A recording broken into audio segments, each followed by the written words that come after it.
Hello विद्यार्थी मित्रों, chapter 6 continue करिए છીએ આપણે. નવો ક્વેશ્ચન છે. પાવર વિશે નોંધ લખવાની છે. પાવરને ગુજરાતીમાં કાર્યત્વરા કહેવાય છે. એની વ્યાખ્યા કરીએ તો કાર્ય કરવાના સમય દરને પાવર કહેવાય છે, અથવા બીજી રીતે કહેવું હોય તો એકમ સમયમાં થતા કાર્યને પાવર કહેવાય છે. તો પાવરનું સૂત્ર છે કાર્ય ભાગ્યા સમય, એટલે એકમ સમયમાં થતું કાર્ય કહેવાય. હવે ધારો કે ડેલ્ટા ટી સમયમાં થતું કાર્ય ડેલ્ટા ડબલ્યુ જેટલું હોય, તો એ ડેલ્ટા ટી સમય દરમિયાનનો સરેરાશ પાવર આ રીતે લખાય છે, delta W upon delta T. આ જે બ્રેકેટ કર્યું છે એ સરેરાશ સૂચવે છે. પી બાર પણ લખાય અને આવું બ્રેકેટમાં પણ લખાય છે. તત્કાલીન પાવર કરવો હોય તો સમયગાળો બહુ સૂક્ષ્મ લઈ લેવાનો, એટલે limit delta T tense two 0 delta W upon delta T. તો એને ટૂંકમાં પી બરાબર ડી ડબલ્યુ બાય ડીટી કહેવાય છે, અને તત્કાલીન પાવર કહેવામાં આવે છે. હવે પાવરનું બીજું સૂત્ર કરવું છે કે ધારો કે અચળ બળ એફની અસર હેઠળ થતું સ્થાનાંતર ડી આર જેટલું હોય, તો કાર્ય એટલે બળ ગુણ્યા સ્થાનાંતર કરતા હતા, પણ વ્યાપક સૂત્ર આપણે ડોટ પ્રોડક્ટ સ્વરૂપે કર્યું હતું. તો એફ ડોટ ડીઆર, તો આ ડી બાય ડીટી ઓફ ડબલ્યુ એટલે એફ ડોટ ડીઆર લખાય. અને જો અચળ બળ હોય તો f bar dot d r by d t. અને આ સ્થાનાંતરનું સમય સાપેક્ષે વિકલન છે, એટલે એને વેગ કહેવાય. એટલે F equal to P equal to સદિશ એફ ડોટ સદિશ વી.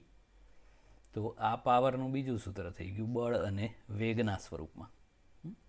અને પાવર અદિશ રાશિ છે, એટલે આ બેના અદિશ ગુણાકાર એટલે ડોટ પ્રોડક્ટ સ્વરૂપે દર્શાવાય છે. તો મિત્રો, પાવર અદિશ ભૌતિક રાશિ છે અને એનું પારિમાણિક સૂત્ર છે m1L2T-3. એનો એકમ છે કાર્ય ભાગ્યા સમય પરથી જૂલ પર સેકન્ડ. અને જેમ્સ વોટ નામના વૈજ્ઞાનિકના માનમાં એ પાવરના એકમને વોટ કહેવામાં આવે છે. એટલે જૂલ પર સેકન્ડને ટૂંકમાં વોટ કહેવાય, કેપિટલ ડબલ્યુ વડે દર્શાવવાનું. એક વોટ એટલે એક જૂલ પર સેકન્ડ. એના મોટા એકમો છે કિલો વોટ, કિલો એટલે 10⁻³ વોટ, અને મેગા વોટ એટલે 10⁻⁶ વોટ છે. હવે બીજા વ્યવહારુ એકમની વાત કરીએ તો એક હોર્સ પાવર એકમ છે. એક હોર્સ પાવર એટલે 746 વોટ થાય છે. આ એક બ્રિટિશ એકમ છે.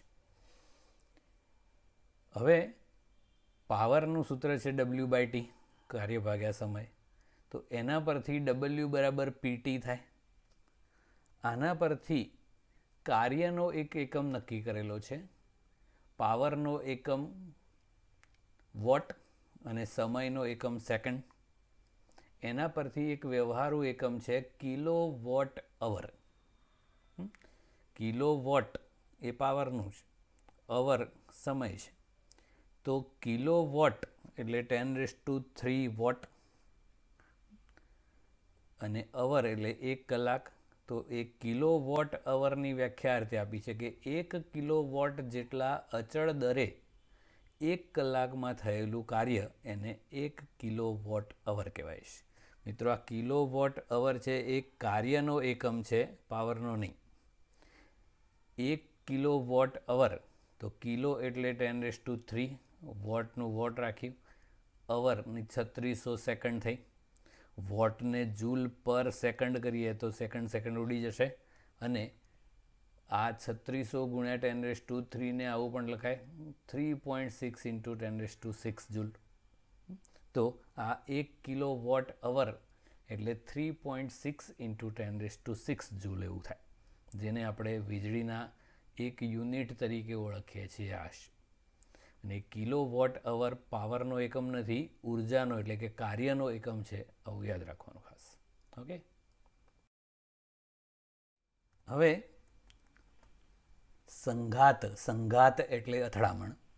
તો સંઘાતમાં કુલ રેખીય વેગમાનનું સંરક્ષણ થાય છે એવું સમજાવીને સ્થિતિસ્થાપક અથડામણ, અસ્થિતિસ્થાપક અથડામણ અને સંપૂર્ણ સ્થિતિસ્થાપક અથડામણ સમજાવો. તો મિત્રો, સંઘાત દરમિયાન એટલે કે અથડામણ દરમિયાન કુલ વેગમાનનું સંરક્ષણ થવું મતલબ કે ઘટના બન્યા પહેલાં એટલે કે અથડામણ બન્યા પહેલાંનું એટલે પ્રારંભિક વેગમાન અને અથડામણ પછીનું એ તંત્રનું અંતિમ વેગમાન એ બે સરખા હોય. વ્યક્તિગત ફેરફાર થઈ શકે પણ આખા તંત્રનું કુલ વેગમાન પહેલાં જેટલું જ રહે. તો ધારો કે પ્રારંભિક વેગમાનનો ફેરફાર ડેલ્ટા P1 કહીએ એટલે બળનો આઘાત કહેવાય. બળ ગુણ્યા સમય, આ બે પદાર્થો એકબીજા સાથે જે સંપર્કમાં રહે એ સમયગાળો છે. આ F12નો મતલબ પદાર્થ એક પર બે વડે લાગતું બળ છે.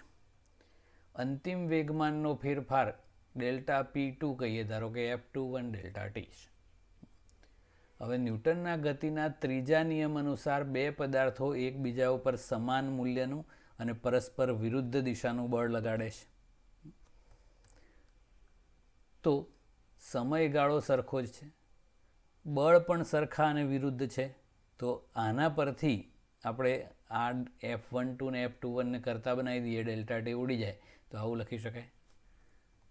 એક સાઈડ લઈ જઈએ તો પ્લસ થઈ જાય. તો delta P1 plus delta P2 equal to 0. એટલે પ્રારંભિક વેગમાનના ફેરફાર અને અંતિમ વેગમાનના ફેરફારનો સરવાળો હંમેશા શૂન્ય થાય છે. એનો અર્થ એવો થયો કે ફેરફારોનો સરવાળો શૂન્ય એટલે ફેરફાર થતો નથી, અને ફેરફાર થતો નથી એટલે મતલબ કુલ વેગમાન અચળ રહે છે. અથડામણ પહેલાંનું અને અથડામણ પછીનું કુલ વેગમાન સેમ ટુ સેમ જ હોય એટલે અચળ હોય.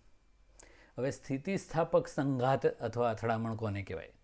તો જે અથડામણમાં વેગમાનનું સંરક્ષણ થતું હોય એ તો થાય જ કમ્પલસરી, પણ ગતિ ઉર્જાનું પણ સંરક્ષણ થતું હોય તો એવી અથડામણને સ્થિતિસ્થાપક અથડામણ અથવા સ્થિતિસ્થાપક સંઘાત કહેવાય છે. ઇલાસ્ટિક કોલિઝન કહેવાય ઇંગ્લિશમાં. સંરક્ષી બળોમાં કોઈપણ પ્રકારે ઉર્જાનો વ્યય ના થતો હોય એમાં આવું શક્ય છે. એકચ્યુઅલી એ આદર્શ પરિસ્થિતિ છે, વ્યવહારમાં એવું કશું હોતું નથી. અસ્થિતિસ્થાપક અથડામણ એટલે જે અથડામણમાં વેગમાનનું સંરક્ષણ થતું હોય પણ ગતિ ઉર્જાનું સંરક્ષણ ન થતું હોય તો એવી અથડામણને અસ્થિતિસ્થાપક અથડામણ કહેવાય. અસંરક્ષી બળો માટે આ સાચું છે, એટલે જેમાં ઘર્ષણ હાજર હોય એ. એટલે વ્યવહારમાં બધી અથડામણો અસ્થિતિસ્થાપક જ હોય. સંપૂર્ણ અસ્થિતિસ્થાપક અથડામણ એનો મતલબ થાય કે જે અથડામણમાં પદાર્થની ગતિ ઉર્જાનું આંતરિક ઉર્જામાં મહત્તમ રૂપાંતર થતું હોય તો એને સંપૂર્ણ અસ્થિતિસ્થાપક અથડામણ કહેવાય. એટલે આપણે ધારો કે કોઈ પદાર્થ હોય એને આમ જમીન પર ફેંકીએ અને બિલકુલ પાછો આવવાનો પ્રયત્ન ના કરે તો એ બધી જ ગતિ ઉર્જા છે એ બીજી ઉર્જામાં રૂપાંતરિત થઈ ગઈ, તો એ સંપૂર્ણ અસ્થિતિસ્થાપક અથડામણ એવું કહેવાય છે. ઓકે.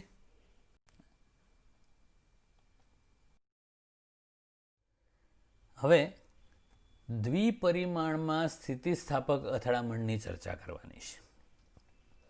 તો આપણે આવી એક પરિસ્થિતિ વિચારીએ કે એમાં કોઈ m દળનો પદાર્થ છે, એ v1i જેટલા વેગથી x દિશામાં ગતિ કરે છે અને એ પદાર્થનું દળ ધારો કે m1 છે એવું. અને બીજો એક પદાર્થ છે m2 દળવાળો જે સ્થિર છે એટલે એનો વેગ v2i ઇક્વલ ટુ 0 છે. અને આ પહેલો પદાર્થ છે આ સ્થિર પદાર્થ સાથે સંપૂર્ણ સ્થિતિસ્થાપક અથડામણ અનુભવે છે એવું આપણે લઈએ. અહીંયા આઈનો મતલબ ઇનિશિયલ એટલે પ્રારંભિક છે. અથડાયા બાદ આ જે પહેલો પદાર્થ છે એ ધારો કે x અક્ષ સાથે θ1 ખૂણો બનાવતી દિશામાં v1f જેટલા વેગથી ગતિ કરે છે. અને આ જે બીજો પદાર્થ હતો એ x અક્ષ સાથે θ2 જેટલો ખૂણો બનાવતી દિશામાં v2f જેટલા વેગથી ગતિ કરે છે. અહીંયા એફ એટલે ફાઇનલ અથડામણ પછીનો વેગ છે. આખી ઘટનામાં વેગમાનનું તો સંરક્ષણ થાય જ, સ્થિતિસ્થાપક સંઘાત હોય કે અસ્થિતિસ્થાપક, વેગમાનનું સંરક્ષણ કમ્પલસરી થાય. તો સંઘાત પહેલાંનું કુલ વેગમાન બરાબર સંઘાત પછીનું કુલ વેગમાન થાય. તો સંઘાત પહેલાંનું વેગમાન એટલે આનું કેટલું થશે? તો m1v1i, અને આનું 0 થઈ જાય કારણ કે v2i 0 છે. m2v2i, પણ v2i ઇક્વલ ટુ 0 છે એટલે બધું 0. એટલે પ્રારંભિક વેગમાન અથડામણ પહેલાંનું કેટલું થયું? m1v1i. હવે અથડામણ પછીનું વેગમાન કરીએ તો આનું m1v1f પ્લસ m2v2f થશે. હવે આ સદિશ સ્વરૂપે છે. હવે એના ઘટકો વિચારીએ તો પ્રારંભિક વેગમાન તો બધું એક્સ દિશામાં જ છે, એટલે એ પૂરેપૂરો એક્સ ઘટક m1v1i જ હોય. આ છે એ આમ θ1 ખૂણે જાય છે, તો એનો એક્સ અક્ષ પરનો ઘટક લો તો m1v1f cos θ1 થશે. અને આનો પણ એક્સ દિશાનો ઘટક લઈએ તો m2v2f cos θ2 થશે. બધા એક્સ દિશાના ઘટકો વિચાર્યા. આનું પૂરેપૂરું વેગમાન એક્સ દિશામાં છે એટલે આખું m1v1i.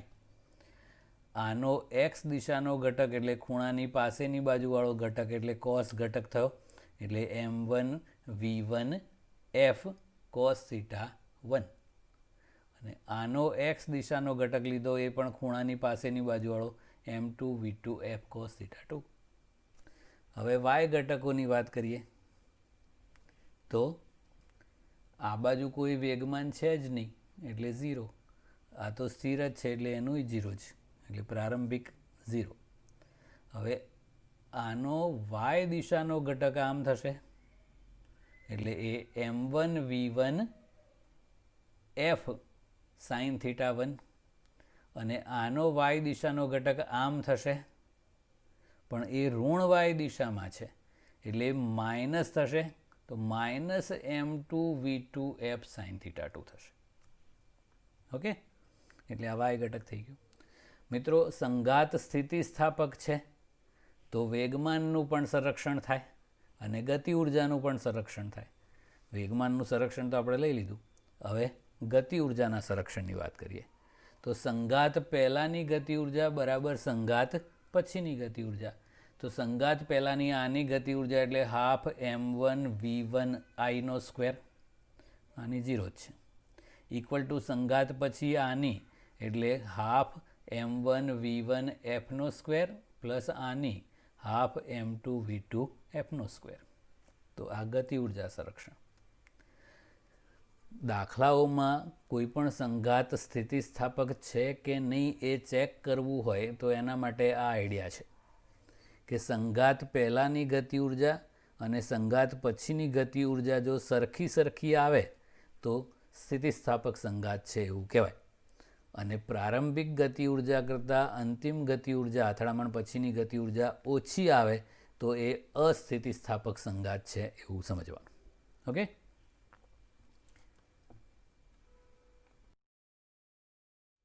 મિત્રો, હવે એક પરિમાણમાં અસ્થિતિસ્થાપક સંઘાત અથવા અથડામણની ચર્ચા કરવાની છે.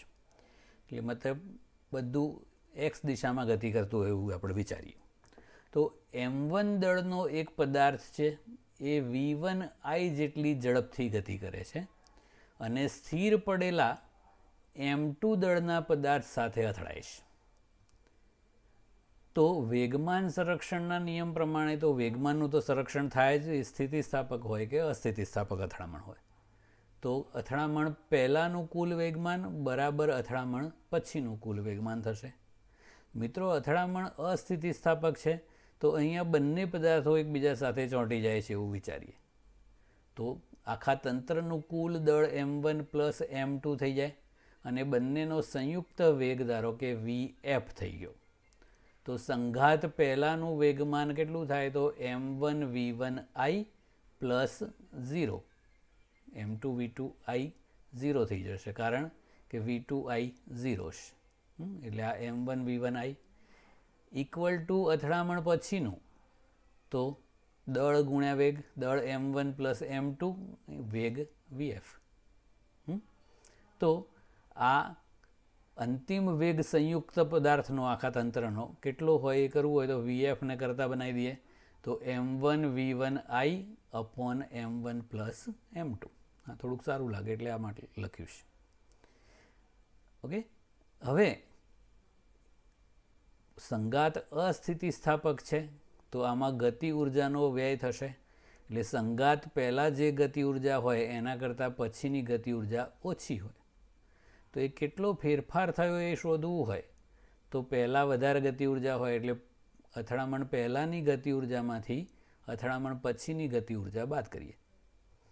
તો અથડામણ પહેલાંની ગતિ ઉર્જા એટલે આની હાફ m1v1i², અને આની તો 0 જ છે જ, માઇનસ અથડામણ પછીની એટલે આખાની તો half m1 plus m2 into vf². આખું સિંગલ પદાર્થની જેમ વર્તે છે એવું લઈ લેવાનું છે. હવે આ vfની કિંમત અહીંયા મૂકીએ તો આ તો એમ જ half m1v1i² minus half m1 plus m2 એમનું એમ જ vf² એટલે આનો હોલ સ્ક્વેર થશે. એટલે m1 upon m1 plus m2 whole square into v1i whole square. Okay, એક m1 પ્લસ m2 ઉડી જશે.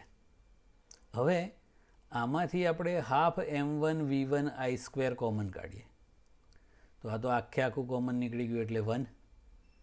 અહીંયા જે m1² હતું એમાંથી એક m1 બચ્યો, હાફ કોમન નીકળી ગયું, એક m1 બાર કોમન નીકળી ગયો, આ v1i² આખું કોમન નીકળી ગયું, અને છેદમાં m1 પ્લસ m2 એક ઉડી ગયું ને એક બચ્યું ને એ m1 પ્લસ m2.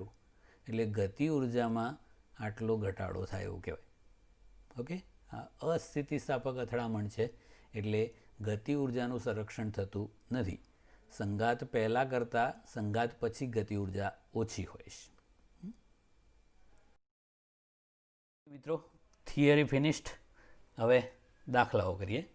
ઉદાહરણનો પહેલો દાખલો છે, બળ F equal to 3 plus 4 J minus 5 K એકમ અને સ્થાનાંતર સદિશ D equal to 5 plus 4 J plus 3 K એકમ છે.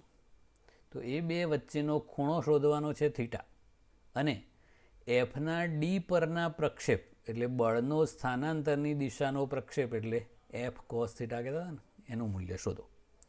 તો આપણને સદિશ F આપ્યો છે અને સદિશ D આપ્યો છે. તો એ બે વચ્ચેનો ખૂણો શોધવો છે.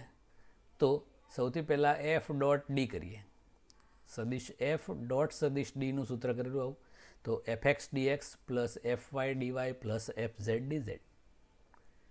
તો આ બંનેનો ડોટ ગુણાકાર કરીએ તો આ fx dx એટલે 3 ગુણ્યા 5 15, fy dy એટલે 4 ગુણ્યા 4 એટલે 16, અને fz dz એટલે -5 ગુણ્યા 3 એટલે -15 એટલે 16 એકમ. હવે fનું મૂલ્ય કરવું હોય તો root of fx² plus fy² plus fz², ઘટકોના વર્ગોના સરવાળાનું વર્ગમૂળ. તો રૂટ ઓફ 3² પ્લસ 4² વત્તા -5²,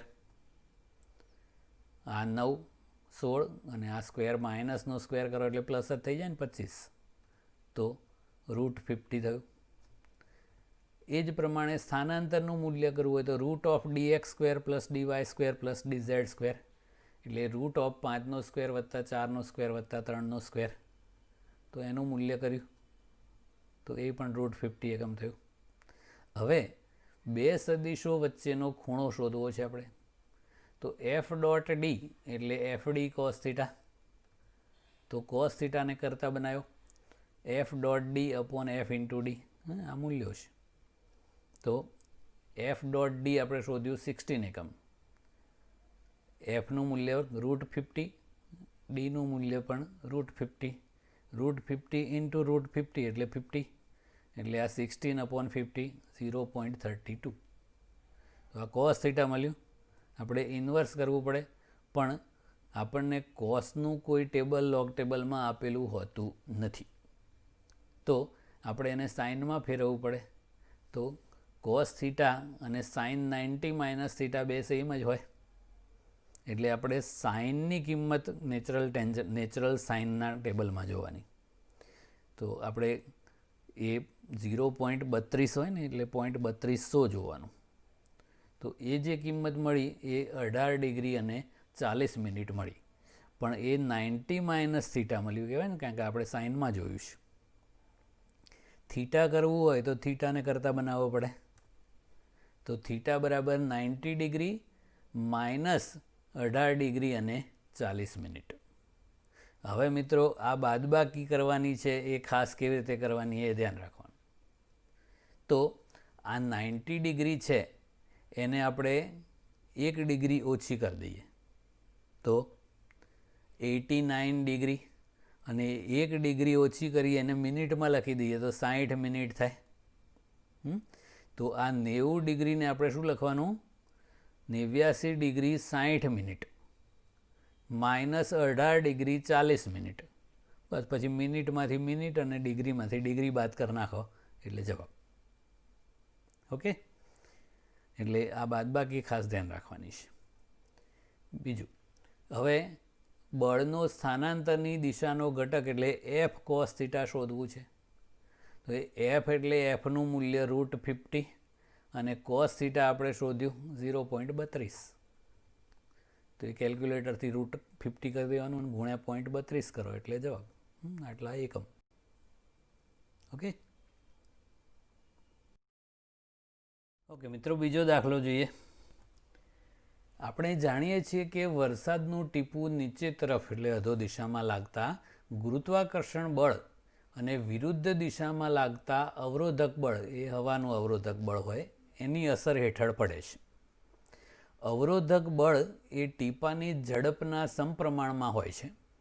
એ શાંતા બળ કહેવાય છે. એવું 10મા ચેપ્ટરમાં આવે છે, એટલે અત્યારે એના વિશે બહુ ચિંતા નહીં કરવાની, એ ખબર ના પડે અત્યારે.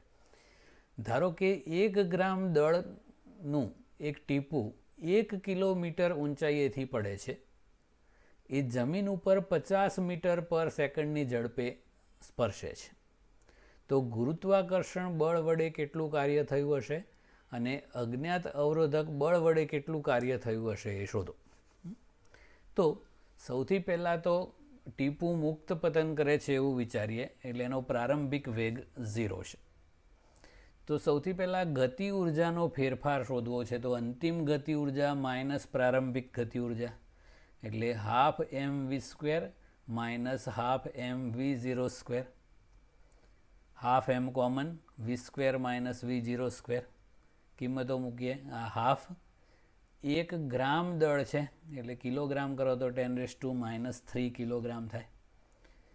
v² 50² અને માઇનસ પ્રારંભિક વેગ 0 છે એટલે 0². તો આ કેલ્ક્યુલેશન કરો તો ગતિ ઉર્જામાં થતો ફેરફાર 1.25 જૂલ થયો. હવે ગુરુત્વાકર્ષણ બળ વડે થયેલું કાર્ય શોધવું છે. તો AMGH કહેવાય, ગ્રેવિટેશનલ ફોર્સ વડે થતું કાર્ય. તો m 10⁻³ કિલોગ્રામ, g 9.8, ઊંચાઈ 1 કિલોમીટર ઊંચાઈએથી પડે છે ને, 1 કિલોમીટર એટલે 10⁻³ મીટર. તો આ બેવડી જશે એટલે 9.8 જૂલ. તો આ ગુરુત્વાકર્ષણ બળ વડે થતું કાર્ય થયું. હવે અવરોધક બળ તો આપેલું જ નથી, તો એના વિરુદ્ધ કેટલું કાર્ય થયું હોય એ શોધવું છે આપણે. તો કાર્ય ઉર્જા પ્રમેયનો ઉપયોગ કરીએ. તો ગતિ ઉર્જામાં થતો ફેરફાર છે એ કુલ કાર્ય બરાબર હોય. તો અહીંયા બે કાર્યો છે, એક ગુરુત્વાકર્ષણ બળ વડે થતું કાર્ય અને બીજું રેઝિસ્ટન્સ ફોર્સ એટલે કે અવરોધક બળ વડે થતું કાર્ય. આ WRનો મતલબ રેઝિસ્ટન્સ ફોર્સ વડે થતું કાર્ય અને WG એટલે ગ્રેવિટેશનલ ફોર્સ વડે થતું કાર્ય છે. તો આપણે WR શોધવું છે, એને કરતા બનાવી દો. તો ડેલ્ટા કે માઇનસ WG, ડેલ્ટા કે આપણે શોધ્યું 1.25 જૂલ અને આ 9.8 જૂલ. તો માઇનસમાં જવાબ આવ્યો, એનો મતલબ કે ગતિની વિરુદ્ધ દિશામાં બળ લાગે છે. એટલે એ બે વચ્ચે 180 ડિગ્રીનો ખૂણો હોય ને એટલે કાર્ય ઋણ આવ્યું. તો આ રીતે અવરોધક બળ વડે થતું કાર્ય મળી ગયું. Okay, that's it.